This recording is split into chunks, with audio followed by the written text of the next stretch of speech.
Mrs. Wiggins, Empty Vow, Love, Honor, Betray, and Double Lives. Now, what do these four books have in common? They all come together to comprise a series called Lexington, Alabama, written by Mary Monroe, and this is what I want to discuss in this video. Hello, book lovers. Welcome back to the channel. Visitors, should you happen upon the channel, feel free to join us. We would love to have you here. Subscribers, welcome back. Hello, book lovers. Subscribers, thanks for being subscribed. Visitors, thanks for visiting the channel. Hopefully, you will join us here as subscribers. And so now on to the third book in the Lexington, Alabama series, which is entitled Love, Honor, Betray. So this book opens, we're now in the year 1941. Once again, Hubert is reflecting over his life. He's remembering that he's making mention of losing his wife, Maggie, and son, Claude, just a little over a year or so from that date. I think it opens with in January 1941. Maggie and Claude were lost to him on earth in December of 1939. Now, you know he's married to Maggie's best friend and neighbor, Jessie. They're going on with their lives now. Hubert notices or makes mention of the fact that, he lost his wife and son in December of 1939. And then a little over a year or so later, on the very same day he lost his wife and child, he ended up having to delete his current wife's arch rival. She ended up breaking into their house one night, and a scuffle ensued between he and the lady Blondine. You know, I told you this last book ended with a funeral. They were at her funeral. You know, he's the what you call the people? He's the local mortician. Well, one of the local morticians there, but he ended up deleting Blondine. Jessie helped him cover it up, or helped him dispose of her body. They put her wherever those other deletions had taken place. And I don't think it took them a full day to find Blondine. So at the funeral, he didn't charge the family for her burial or whatever. But at the funeral, Blondine's mother came, and she was all upset and stuff, but she did say that she had always wanted to be with Hubert. And although she didn't know Jessie very well, she wished that they had a chance to get to know each other. She believes Blondine would have been a good friend to her, or Jessie to her, either way it went. One of the things that ticked Blondine off was the fact that she was in her 20s and she was beautiful. But so was Jessie. But Jessie was in her early 40s, and I think Blondine was in her early 20s, so Jessie was at least 20 years older than Blondine. And in her eyes, she felt like he should have come for her if for no other reason than her youth. But they went on living their lives, and at this time, Hubert is still seeing his lover, Leroy, and he just kept leaving town, supposedly on business. And every time Jessie asked or offered to go with him, he always found a reason why she couldn't go at that particular time. Well, that went on for quite a while. And one time, he went to go see Leroy. Leroy was a barber. And he had been married and he had children by his ex-wife. Well, one time, he went to see Leroy. You know, it just dawned on me, Leroy never did come to Lexington, Alabama to see Hubert. Hubert always had to go to him, but apparently that was okay with Hubert. But anyway, one of these times he went and Leroy was unavailable, but they had talked or something, and so Hubert was just trying to kill time. And he approached someone at this like local little restaurant or diner type thing. And he went in, he talked to the person. They just made small talk. But at some point, he offered to take this person, you want to go, spend some time together. Let's get a room somewhere. I got to be. Man, turned out that was a lady. And she did not find that flattering at all. And so I don't know if that lady that came to her rescue was her lover or not. But needless to say, he moved right on from that one. But he still hadn't learned his lesson. Because he went right on and approached someone else. And this time it was a man. And this man did take him up on his offer to get a room and spend some time for a while. But when they got there, the man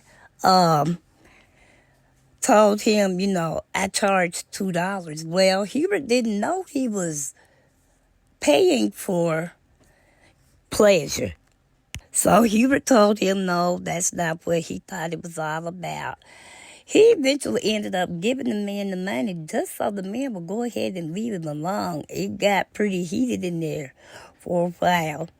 Well, later on, and then one other funny thing in there was, this was at another time. He had gone to see Leroy, and they were up in his apartment. He had an apartment over the shop. And they were there spending their time together. Then there's a knock on the door. His ex-wife shows up, 3 kids, I think it was 3 boys, in tow. She and her current husband had an argument or something, so she ended up coming and staying with Leroy until, that could only last for so long. But when she was there, they talked about how big and heavy she was.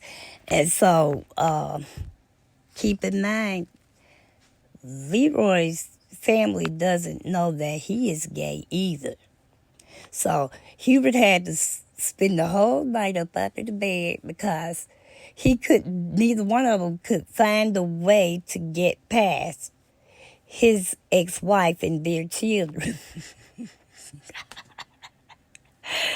Oh, my goodness. Okay, so that's all I want to say about the ex and kids or whatnot. But eventually, one of those times, he was supposed to go. Hubert lived in Lexington, Alabama, but his lover lived in Hartfield, Alabama. I don't know if either one of those places exist. I know there's a Hartsville, Alabama, but I don't know about Hartville. Anyway, he kept calling. Leroy could never get him to the phone. Well, he knew that Leroy was going to New York, I think, to spend Thanksgiving. So he had talked to Leroy once. He got back home. Leroy got back home. He was going to go see him, and Leroy said, "No, Hubert, you can't come." And he said, I have a bug, so you just don't come. This wouldn't be a good time. So he didn't go. But after a day or so, he still hadn't heard from Leroy, so he called. He didn't get an answer. So he got in the car and went to his house. The apartment was locked, and he didn't see any signs of the shop ever being opened. Long story short, Leroy had passed away from pneumonia. So Hubert was just in bits and pieces. He really loved him, and he really felt like Leroy really loved him. And that's with Hubert and his shenanigans. But now, Jessie had a few dalliances herself. She first got involved with some man. His name was Conway. They worked together at the nursing home where Jessie worked. And that went on for a while. She eventually ended up getting pregnant and having a miscarriage, but she kept telling Hubert oh yeah, that was messy, because she put on this big old act of getting Hubert drunk, and then she staged it so the next morning when they woke up, she was lying. They were both in the bed undressed, and she was lying next to or on top of him or something. She led him to believe that he had forced himself on her. And so then that's how she explained being pregnant. But she ended up miscarrying. Well, after they got over all of that, they went on back to living life as usual. Hubert started going away on business, supposedly forever and a day. So one of those times he wouldn't let her go with him. She got bored, and she just went to like a bootlegger or a juke joint type house. And she knew the woman of the house. They used to run together back in Jessie's younger days. I don't know if she was married to Orville at that time or not, but at one while they did used to run together and party together. But after she got married, her friend was still out and about, so they kind of just slowed up. Well, when they reunited there at the house, the friend's brother's name was Amos, and he had moved back to Lexington from somewhere in the Midwest. And he was married and had 6 children. Matter of fact, his youngest was still an infant. Well, one thing led to another, and wouldn't you know, Jessie and Amos started messing around. Now, something happened to Amos. I'm not exactly sure what it was, but he ended up no longer being able to work. And his wife, I guess whatever monies they had coming in came from whatever the wife could glean. Now, he did say that his sister and her husband pitched in where they could, but it just never was enough. Well, her birthday rolled around, Jessie's birthday, that is. And so she went over there, and he got the keys to the brother-in-law's truck, and it was like, come on, let's ride for a minute. So she went. They ended up in some old rundown motel, I guess. And he's like, this is my birthday gift to you. And then when they get in there, they get a room. The lady said, okay, that'll be 50 cents. And he gonna turn to Jessie and say, I don't have a nickel to my name. I'm sorry. How in the world do you, I guess, how do you ask people to pay you to sleep with them. Basically, is what it amounted to. Um, and so Jessie was like, she paid it, but she was like, what grown man doesn't have 50 cents? Now, remember, we're in 1941. And so, black people, whatever they got wasn't much, but by Hubert having those two jobs, he fared a little bit better than maybe some of his other peers around town. But I just don't know. First of all, you have to steal the keys from your brother-in-law, so which means you don't have your own transportation. Then you're going to take her to a rundown motel, which was probably all that was available to black people at that time. She didn't really seem to be bothered by that so much. But Lord have mercy, when he got there and told her in front of that clerk or receptionist, whatever, that he didn't have a penny to his name. Now, he'd have been messed up if she said, well, I don't either. We might as well leave. But that's not what happened. If you ask me, and this is way off track, but I'm just thinking about this. The first night she met him, when she got ready to go, Jessie could drive, but she didn't care to. She preferred to walk everywhere she went. But he offered to take her home. And so they left in his brother-in-law's truck.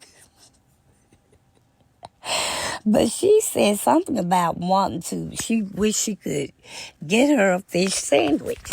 Now, she just left the bootlegger. Amos was the one doing all the cooking. And supposedly he could cook very well, but this particular time, he hadn't fried fish. So she wanted a fish sandwich. And he was talking about, yeah, that sounds good, blah, blah, blah. And then when they got there, he couldn't afford to buy himself a fish sandwich, let alone her. Well, she bought it. The fish sandwich cost 10 cents. And she was like, okay, I'll buy him a fish sandwich because he did offer to take me home. So that's how she saw it.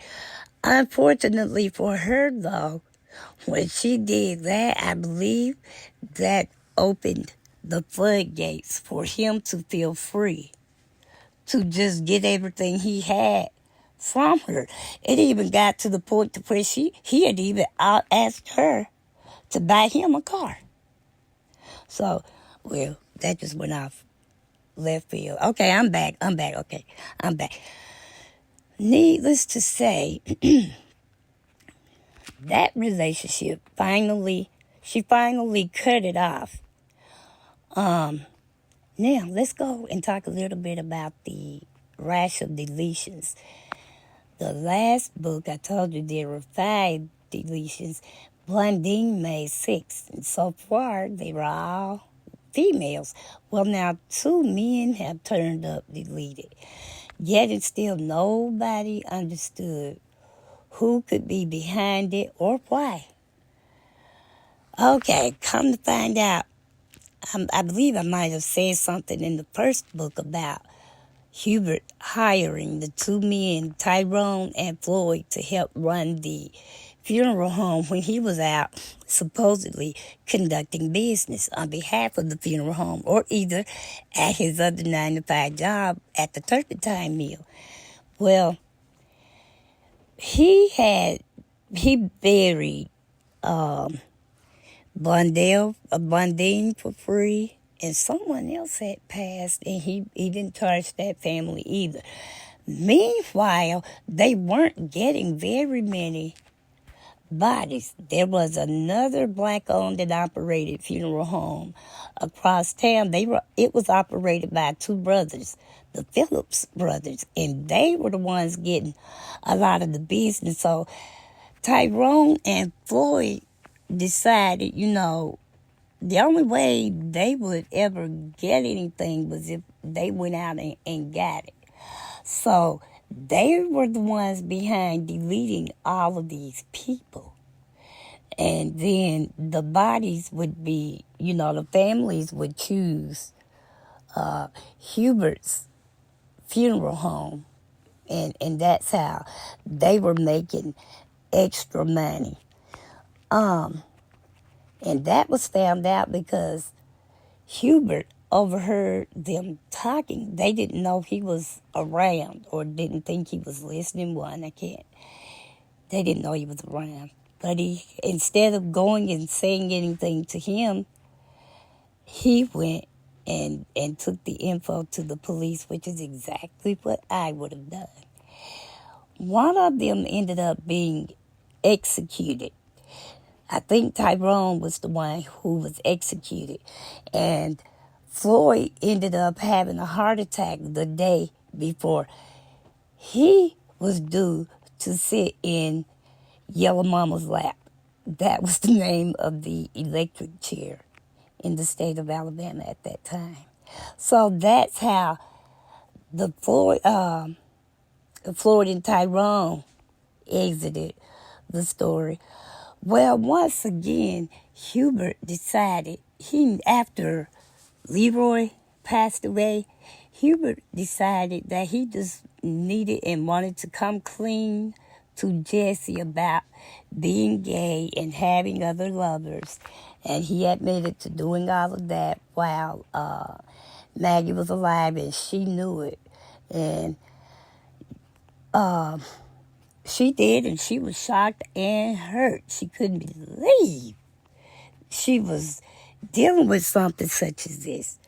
But this went on for a while, but eventually she came clean to him about having the affairs. And he was upset as usual. But at the end of all of that, they agreed that they loved each other. Matter of fact, Hubert, he didn't seek out other men, in part because he did realize he was finally falling in love with Jesse. And they began to make love a little more frequently. And then for a while, it was like every day. She didn't know what to think. And eventually, she got pregnant. She was like 42, I believe, when she got pregnant. 42, 43. And after they came clean to each other, he went and got her son, Earl, from her first husband, and moved him in with them.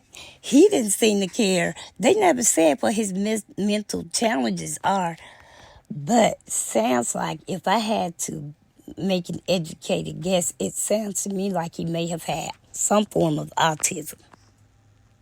Earl didn't really care one way or the other that he was back at home with his mom and Hubert, but he was very excited about having a baby brother or sister. She had a son. Earl wanted to name the baby Poochie, and they said, no, we're not going to name him Poochie, but we'll let that be his nickname. So his name was Ishmael.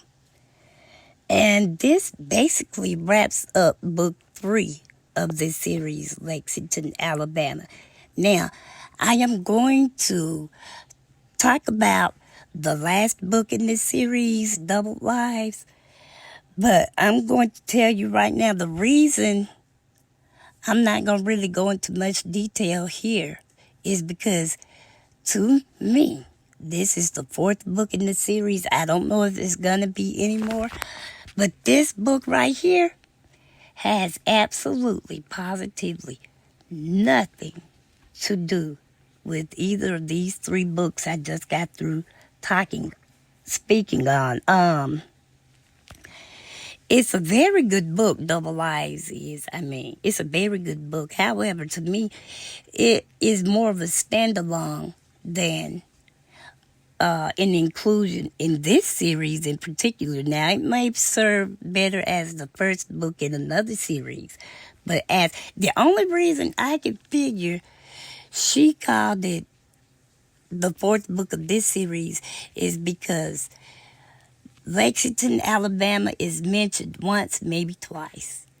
Reverend Williams is mentioned one time, maybe. And then let me see.